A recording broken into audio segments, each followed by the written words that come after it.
All right, hello viewers, and welcome to the weather update. Whoops, let's put that back on the screen because that is the sunset. It is January 14, 2021. That is the sunset from yesterday, and it is around 11 p.m. But that was the sunset from yesterday. To show you the look at all that. Just see how when you get a sun that's like that, it's so red, that means the air quality is really, really bad. And we have the air quality is not very nice at all. So you can see we've got some clouds over us right now. We've had a little, come and go. We have mid-level, high-level clouds and a lot of haze in the atmosphere. Not a very nice sky at all that we've had the past couple of days. So let's go to the North America view, the CONUS view here on the satellite.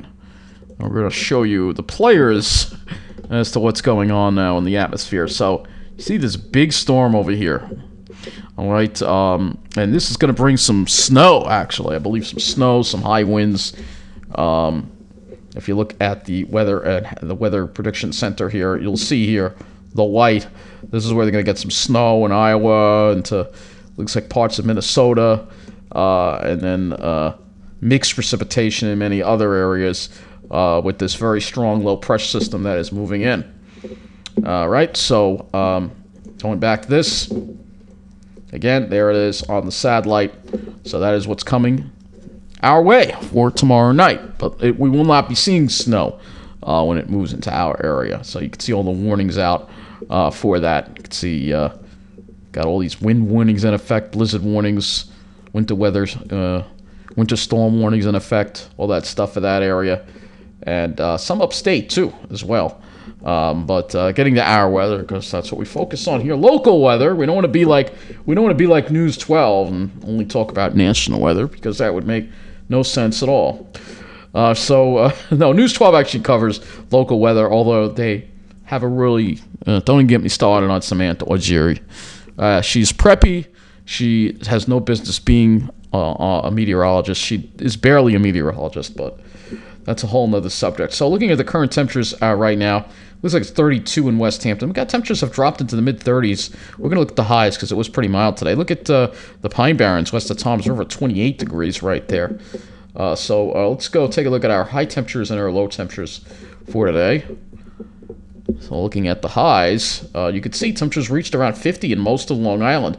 But you'll notice a little further toward the east end where some clouds stuck around, temperatures were only in the mid-40s. If you're in New Jersey, even warmer there, obviously, mid-50s, and around 50 also in the city for high temperatures. We'll look at the minimum temperatures, the low temperatures this morning as well, because the air has been dry, so still got down cold at night, 26 at West Hampton. A lot of us saw lows around 30 this morning, and even colder than that. Look at west of Toms River and the Pine Barrens there, 21. So it's pretty chilly right there. And so pretty chilly. And that's because the air, again, is dry. When we look at the latest observations, you'll see that we're dealing with dry air, although it's mild. We look at the actual dew points in the air, you'll see the dew point's still like 31. So still dry, and if the sky is clear at night and the winds are calm, you get that radiational cooling. At Farmingdale right now, it's 39 degrees. So let's go take a look at some of the models here. This is the, we don't really have enough of that 0Z GFS, and so we're going to stick with using the 18Z. There's our huge storm right there in the upper Midwest. So let's go take a look at the upper air for the North American first, and you'll see what the storm is all part of.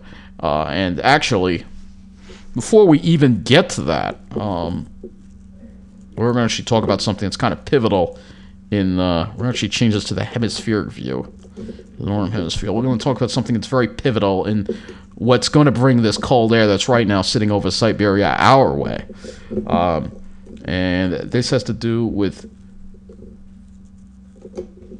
the split of the, that's not the right one. That's the right one. It has to do with the split of the vortex, the split of the polar vortex. Let's say, I don't know if you're going to be able to see this on the whole screen here. We're going to look at this. So as we head in, you'll see rising heights. This is stratospheric warming over Siberia. And what that's going to do is that's going to push the cold air toward our side. And look at that. You can see what's happening as we get toward the end of the month. The cold air is now on our side of the globe.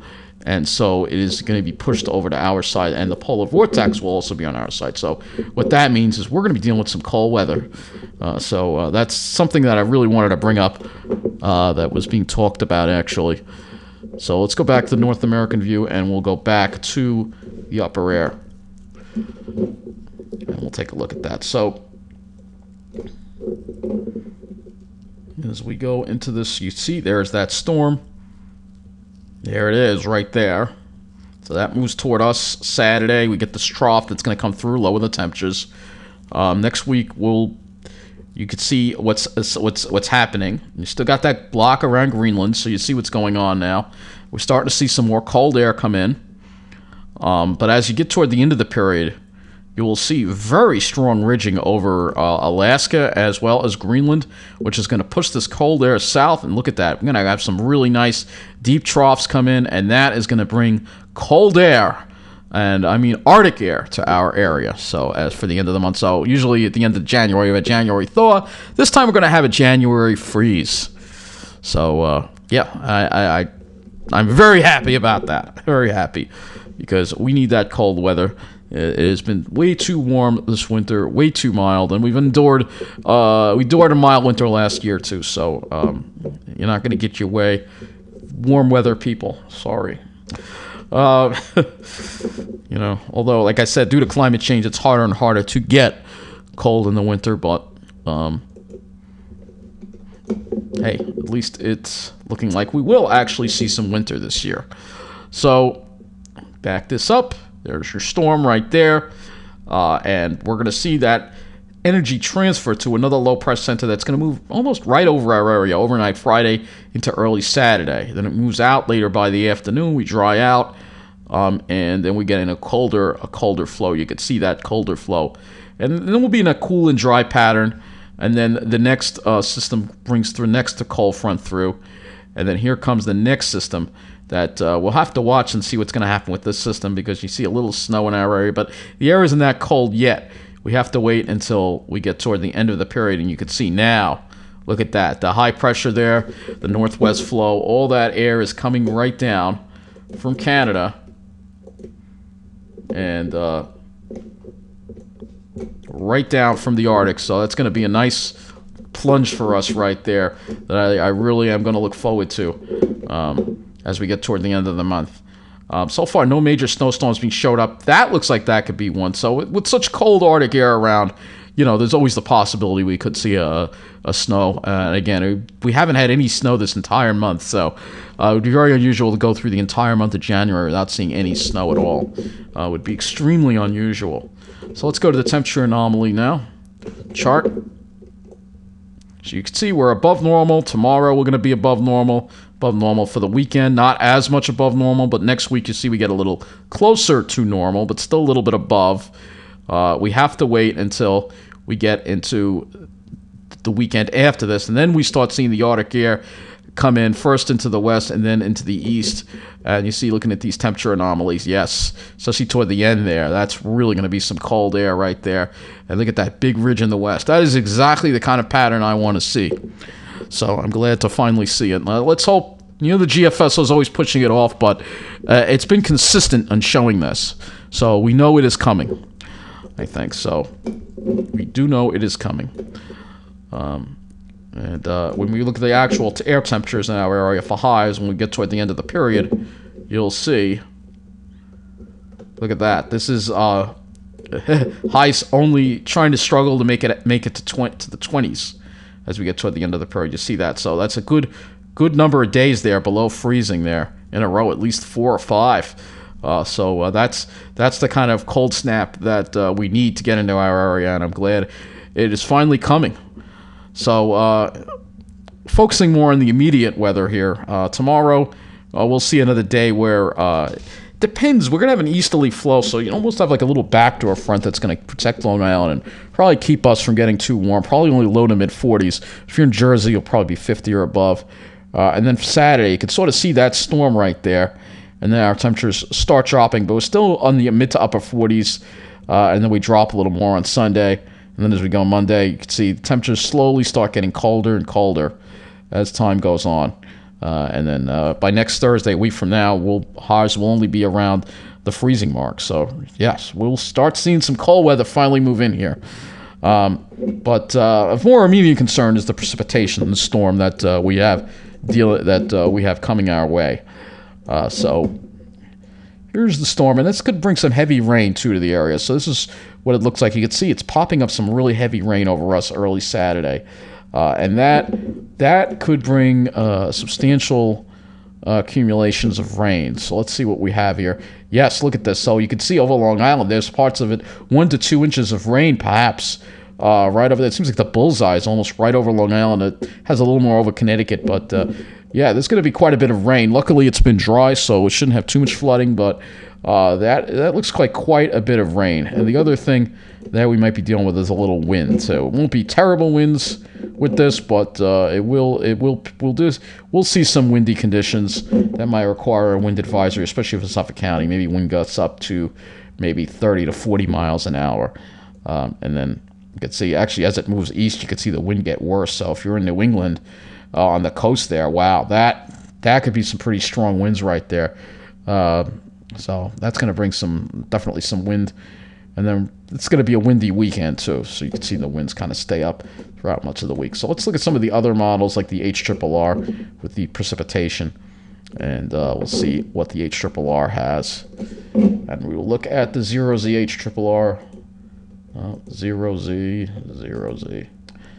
Okay, so here's the 0Z HRRR, and you can see here, it's going tomorrow. It's dry most of the day. We have the clouds coming in, and then we could start seeing some scattered showers, probably perhaps by as soon as 7 o'clock. And then the heavier rain moves in over the area overnight. But you can see it's a quick hitter. It's in and it's out, but it's still going to be a good solid hit of rain with this occluded front. That's what it looks like here. It looks like it's an occluded front. So let's go take a look at the amount of rainfall that the HRRR is producing. Let's see. A little less, not quite as dramatic as the GFS. This is a little more in the 1 inch range. Maybe the east end a little closer to 2 inches. So the HRRR, you know, it seems like it's a little quicker moving than the GFS is with the rain, which means lower rainfall totals. Let's go ahead and look at the NAM as well. And we have enough of this NAM, and I think the 0Z NAM too.